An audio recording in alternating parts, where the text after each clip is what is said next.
Conectar con nuestro lado oscuro requiere explorar muchas capas de pensamiento condicionado para descubrir ideas subconscientes, ocultas y obsoletas.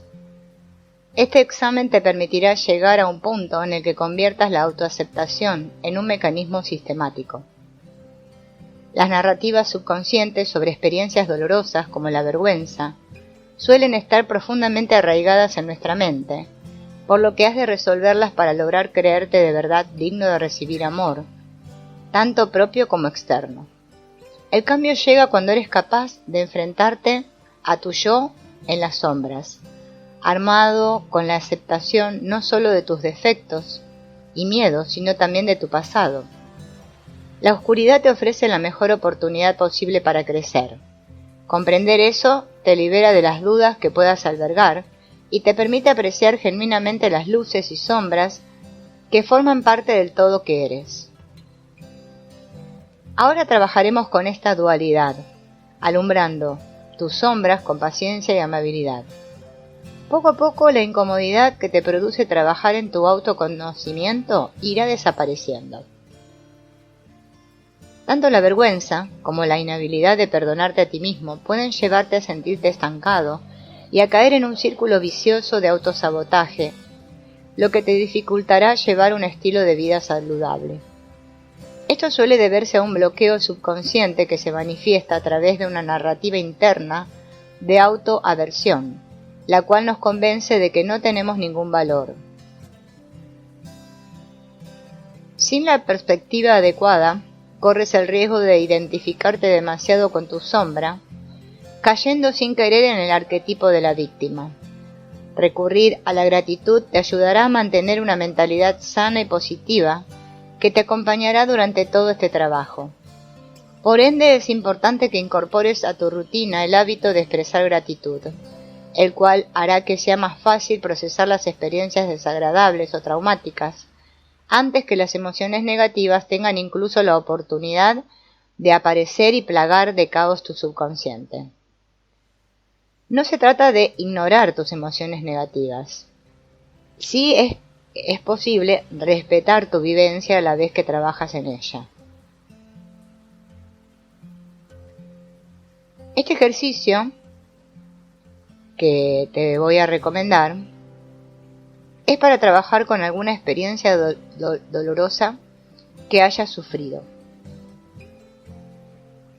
Escucha y rellena las oraciones con lo que primero se te ocurra. A pesar de todo lo que sufrí, quiero dar gracias por... y escribe todo aquello por lo cual quieras dar gracias. Luego, porque me ayudó a entender, y escribe todo lo que sientas que eso te ayuda a entender. Algunas de las emociones que suelen aparecer al trabajar la sombra son la culpa, el duelo, la ira y la vergüenza. Todas las emociones desagradables que preferiríamos no sentir. Sin embargo, evitarlas genera a lo largo mucho más sufrimiento, por lo que viene bien contar con herramientas para procesarlas conforme aparezcan. Ignorarlas no es una opción. Barrerlas bajo la alfombra y pasar a otra cosa no hace que desaparezcan de verdad. Debemos trabajarlas y entenderlas para liberarnos de ellas. La próxima vez que te invada cualquier emoción complicada, sigue estos pasos y así aprenderás a procesarlas. Primero, reconoce que la emoción está aflorando. No intentes evitar que ocurra. Permítete sentirla completamente. Segundo, no te juzgues ni juzgues la emoción. Tercero, saca a pasear tu curiosidad. Pregúntate por qué ha aparecido la emoción y qué está tratando de decirte sobre ti o sobre el momento presente. Ahora una guía para gestionar emociones intensas. Primer paso, observa sin juzgar. Tus emociones son algo que sientes, pero no son quien eres. Desde el punto de vista mental, hay una gran diferencia entre decir soy una gruñona o me siento enfadada. En el primer caso, soy una gruñona, te identificas con la emoción, mientras que en el segundo simplemente reconoces su presencia. Lo más importante de este paso es no emitir ningún juicio. Está bien tener emociones, incluso cuando son muy intensas. Segundo paso, identifica el origen. Las emociones suelen tener un germen, del mismo modo que la fiebre suele tener un síntoma. Y si observas la emoción desde la curiosidad, sin juzgarla ni juzgarte, podrás rastrear su fuente. Empieza analizando qué ha detonado la emoción o cuándo te sentiste así por primera vez. Tercer paso, sana de raíz la herida. Una vez que has descubierto por qué te estás sintiendo de esa manera, puedes empezar a sanar la herida. Hay muchas maneras de llevar a cabo este proceso interno, dependiendo sobre todo de tu problema en particular. Recuerda, si el problema te sobrepasa, está bien pedir ayuda. Y si la situación es grave, no esperes más para acudir a un profesional. Cuarto paso, celebra los frutos de tu esfuerzo. Este paso consiste en sentirte orgulloso del trabajo duro y celebrar que la herida ha cicatrizado. No te quedes mucho tiempo vagando en la oscuridad. El trabajo de las sombras no está pensado para ser completado de un tirón. Es un proceso que dura toda la vida y que nos ayuda a mejorar poco a poco. Trabajar la sombra tiene aún más impacto cuando se hace paulatinamente, a medida que se necesita.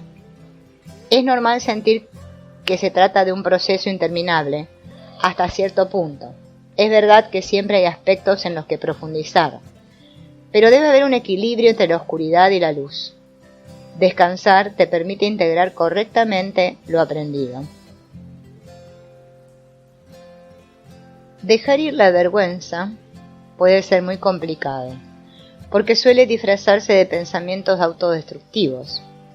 Pero aferrarse a la vergüenza no te ayuda a crecer, debido a que tiendes a ir de la mano de otras emociones desagradables como la culpa o la humillación. El ego prefiere evitar recordar el evento primigenio. No te creas todo lo que piensas. Una creencia no es más que un pensamiento repetido una y otra vez, hasta tal punto que lo asimilamos como verdad y nos fundimos con él. A veces las creencias son producto del pensamiento condicionado y pueden germinar de experiencias dolorosas. No solemos ser conscientes de lo que ocurre en las narrativas de las profundidades del subconsciente. Aún así, estas afectan de forma muy significativa nuestras vidas, convirtiéndose en las lentes a través de las que analizamos todo y por lo tanto alterando cómo nos sentimos sobre nosotros mismos, los demás y el mundo que nos rodea. Si las corrientes que navegan tu subconsciente son autodegradantes, pesimistas o autodestructivas, te encontrarás atrapado en patrones tóxicos de los que sentirás que no puedes escapar. El primer paso para trabajar la mentalidad es observar tu raciocinio actual sin emitir ningún juicio al respecto. Después de todo, ¿cómo vas a saber por dónde empezar si no sabes por dónde te encuentras? Debido a que la gran mayoría de nuestros pensamientos se dan en nuestro subconsciente, puede resultar difícil identificar qué está pasando exactamente. Por suerte, todos tenemos una herramienta innata que puede ayudarnos a esclarecer el asunto: las emociones. Tus emociones son la puerta a tu subconsciente. Fijándote en tus cambios emocionales y deteniéndote a explorarlos, puedes empezar a iluminar las sombras de tu mente. La forma en la que nos comunicamos es un buen indicio de nuestro diálogo interno. Por ejemplo, una persona que tiende a afirmar que no puede hacer algo seguramente tenga una creencia limitante sobre su capacidad para triunfar. Igual que es probable que alguien que siempre se ríe sarcásticamente de sí mismo tenga una mala autoestima. Analizar el tono que usas y las palabras que eliges para expresarte es una manera maravillosa de descubrir creencias limitantes subconscientes. Por ejemplo, ¿cuáles son las que tú formulas siempre en tu diálogo interno? ¿No puedo? ¿Por qué molestarse siquiera? ¿Qué sentido tiene? ¿Qué más da? Estoy harta de esto. Es demasiado difícil. No hay tiempo suficiente. No lo lograré. La vida es complicada. ¿Qué afirmaciones limitantes sueles usar tú? ¿De qué manera crees que reflejan tu narrativa interna? ¿Cómo puedes reformularlas para mejorar tu diálogo interior? Una verdad incómoda que a muchos nos cuesta asimilar es que los desencadenantes emocionales reflejan nuestras heridas internas, señalándonos aquello que necesitamos sanar. Aunque es más fácil echarle la culpa a los demás por cómo nos sentimos o por cómo reaccionamos, en realidad los responsables de ambas cosas somos nosotros. Por ejemplo, no es culpa de alguien que te enfades. Puede que esa persona haya hecho algo que te ha disgustado, pero eres tú quien decide reaccionar o responder y en cualquier caso cómo hacerlo. Cuando relegamos este poder de decisión en los demás, estamos cediéndoles el control, quedándonos a merced de fuerzas externas. El único comportamiento que cualquiera de nosotros puede controlar es el propio. Demasiado a menudo desperdiciamos tiempo y esfuerzo intentando adaptar el comportamiento de los demás a nuestras expectativas. Por ende, cuando nos decepcionan simplemente por actuar diferente a lo esperado, nos ofendemos. Entre un detonante emocional y tu respuesta hay un espacio para la pausa. Por desgracia, como las emociones son tan intensas, la mayoría no aprovechamos este tiempo y reaccionamos o actuamos impulsivamente. Si nos dejamos llevar por estas reacciones, dejando de lado nuestras convicciones al respecto, luego suele invadirnos la culpa o la vergüenza. Para acceder a ese espacio y empezar a responder en vez de a reaccionar, debemos practicar la pausa. Comencemos identificando los detonantes emocionales que más experimentas, usando para ello la observación.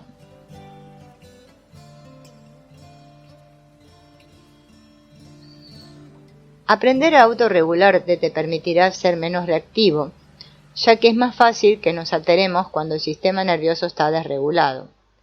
Esto significa que la parte más primitiva de tu cerebro, aquella que activa la respuesta de lucha o huida, se pone al mando. Cuando el sistema nervioso se reequilibra, esa parte vuelve a apagarse, dejando de nuevo el timón en manos del lóbulo frontal, el responsable de la lógica, la planificación y la toma de decisiones. La autorregulación no es algo difícil de conseguir, pero sí que precisa de constancia para convertirse en un hábito. Podemos controlar qué partes de nuestro cerebro están activas según qué músculos tenemos en tensión. Escanea mentalmente tu cuerpo de 5 a 10 veces al día de la cabeza a los pies, observando dónde hay tensión para luego concentrarte en relajar esos músculos en concreto. Realiza diariamente esta práctica durante al menos 3 semanas, tras lo que habrás integrado el hábito.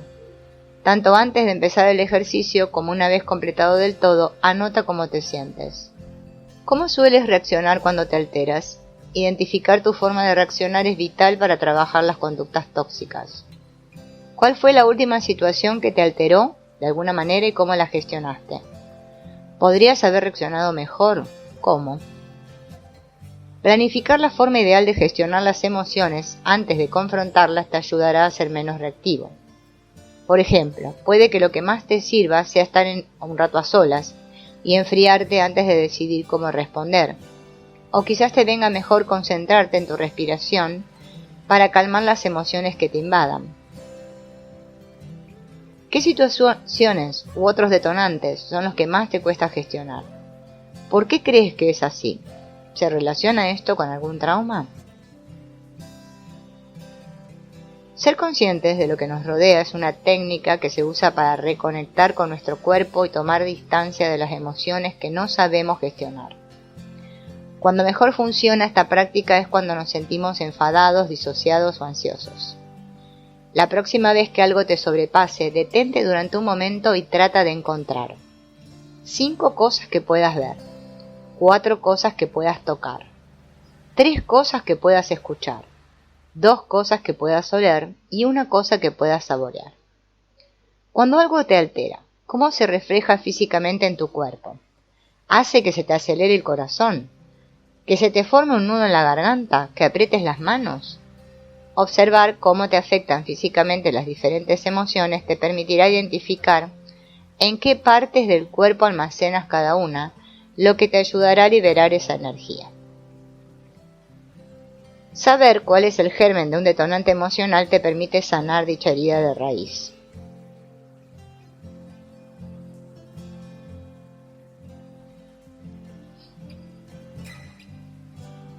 ¿Qué provoca la emoción?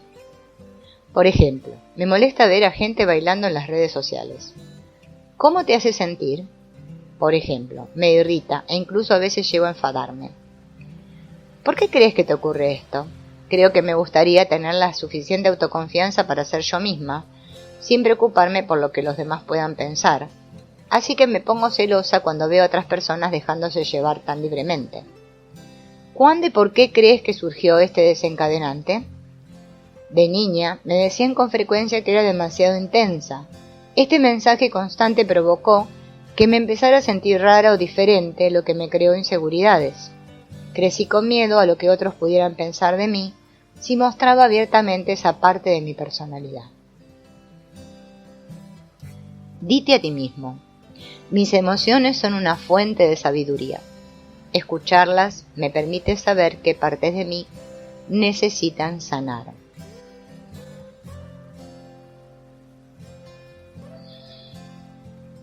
Cuando sanas, o mejor dicho, cuando integras la sombra, tus relaciones también sanan.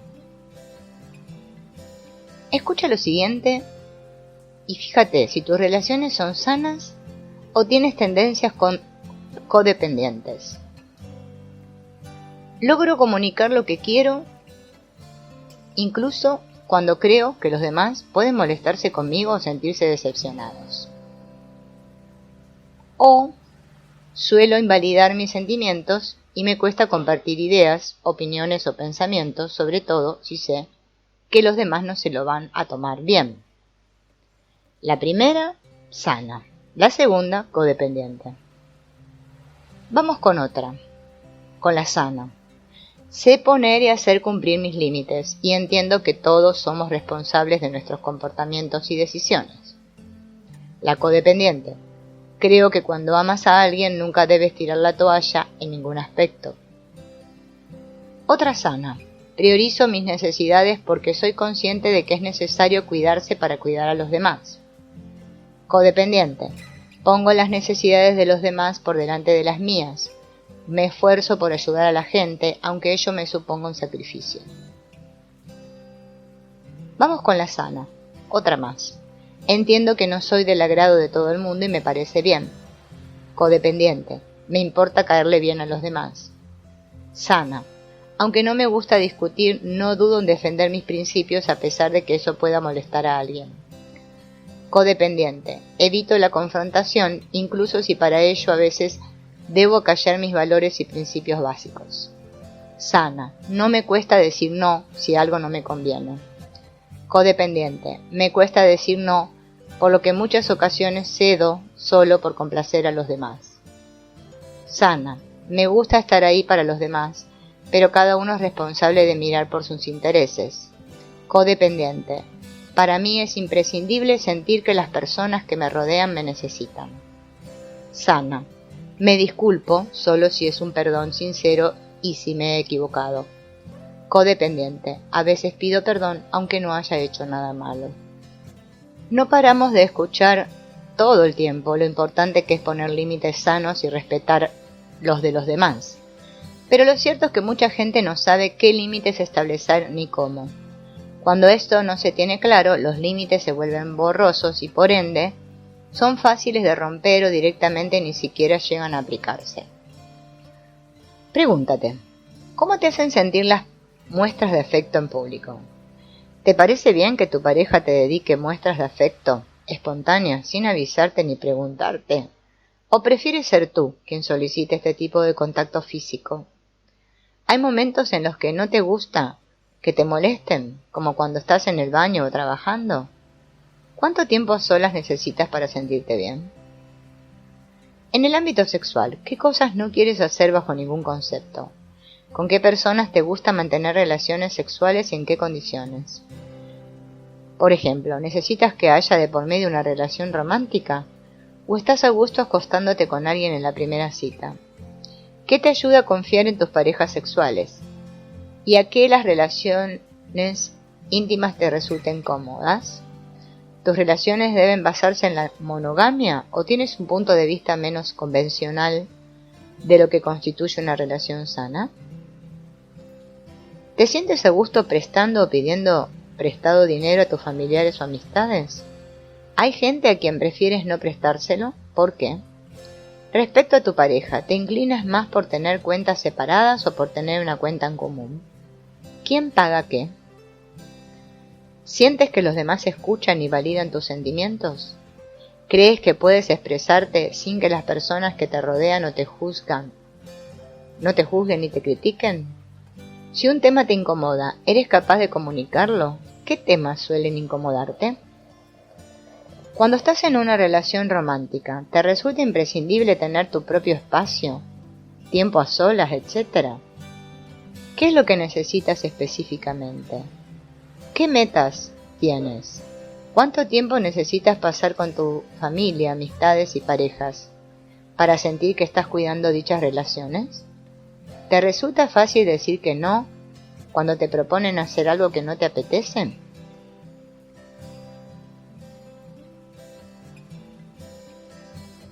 A veces la persona tóxica eres tú.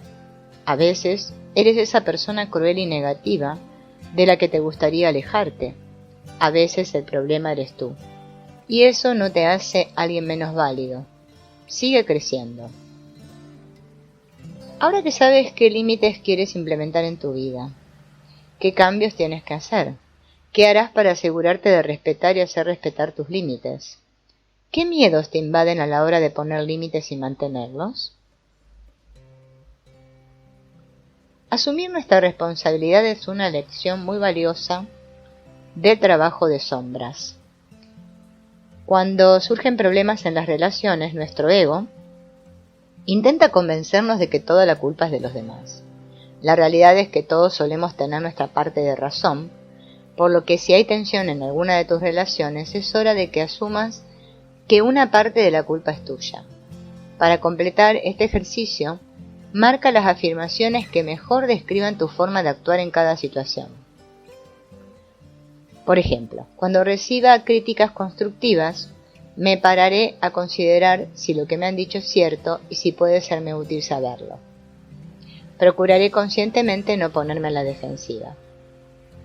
Cuando recibo críticas constructivas, suelo responder, cerrándome en banda porque me invade la vergüenza o la culpa, poniéndome a la defensiva y señalando los errores de los demás, llorando, gritando, creyéndome víctima o teniendo un berrinche. De ninguna de las opciones anteriores. Me parece bien recibir críticas constructivas y consejos, y he dejado claros mis límites sobre los temas de los que no me gusta hablar. La próxima vez que reciba alguna crítica constructiva, actuaré de la siguiente manera. Como dijimos recién, me pararé a considerar si lo que me han dicho es cierto y si puede serme útil saberlo. Procuraré conscientemente no ponerme a la defensiva.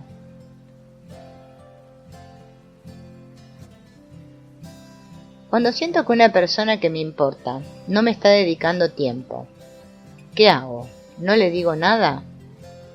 ¿Pero estoy de morros o me comporto de forma pasivo-agresiva para llamar su atención? ¿Intento controlar lo que hace para señalarle que sí podría dedicarme más tiempo? Acepto su decisión, pero siento que me está dejando de lado y tiendo a compadecerme o a dudar sobre la relación. No hago nada de lo anterior, analizo mis sentimientos durante un tiempo y después hablo con esa persona sobre los aspectos en los que necesito más apoyo y muestras de afecto. En cuanto a la honestidad, ¿soy capaz de mentir con tal de evitar los conflictos? ¿O si creo que decir la verdad me afectará negativamente? No suelo mentir, pero una mentira piadosa de vez en cuando no hace daño a nadie. Mi desconfianza hacia los demás provoca que me cueste expresarme con franqueza. Para ser una persona más honesta, actuaré de la siguiente manera. No hago nada de lo anterior, aunque pueda meter la pata. Valoro la honestidad y me esfuerzo por ser una persona sincera, porque entiendo que la franqueza, combinada con una comunicación sana, es vital para que cualquier relación funcione. En cuanto a mis relaciones, tiendo a ser muy exigente, por lo cual me frustro o me enfado cuando alguien no se comporta como quiero. Suelo descargar mi frustración en las personas más cercanas, incluso cuando no son la causa de mi malestar. ¿Dejo que los demás lleven las riendas e intento no causar problemas? No hago nada de lo anterior, me esfuerzo por respetarme y por respetar a las personas que me rodean. Sé valorar mis relaciones de forma objetiva, intentando siempre crear vínculos sanos. Para mejorar mis relaciones, actuaré de la siguiente manera.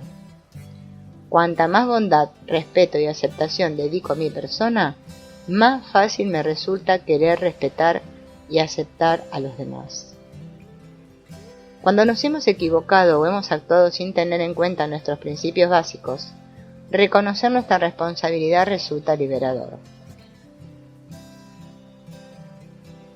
Nuestros vínculos más estrechos con los demás son una valiosísima herramienta de autocrecimiento, ya que las relaciones funcionan como un espejo en el que mirarse. Por ejemplo, alguien que teme recibir amor puede de forma inconsciente elegir parejas emocionalmente inaccesibles y aún así preguntarse por qué acaba siempre con el mismo tipo de persona.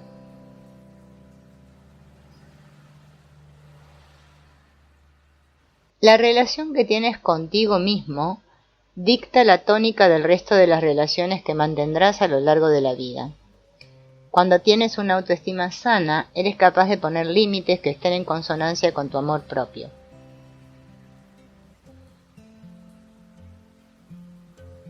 Muchas personas tienen la creencia limitante de que es engreído alabarse, enorgullecerse de sí mismo o adorarse. ¿Te resulta cómodo pensar y decir cosas positivas de ti? ¿Recibir cumplidos? Si fue así, ¿cómo te ha afectado en tu autoestima cuando en tu pasado hubo alguien que te hiciera sentir que no merecías recibir amor? Perdonar puede ser una ardua tarea. El ego tiende a guardar rencor, lo que dificulta el perdón. Perdonar no significa consentir el mal, simplemente significa que eliges liberarte de la ira. Esto requiere de mucha práctica.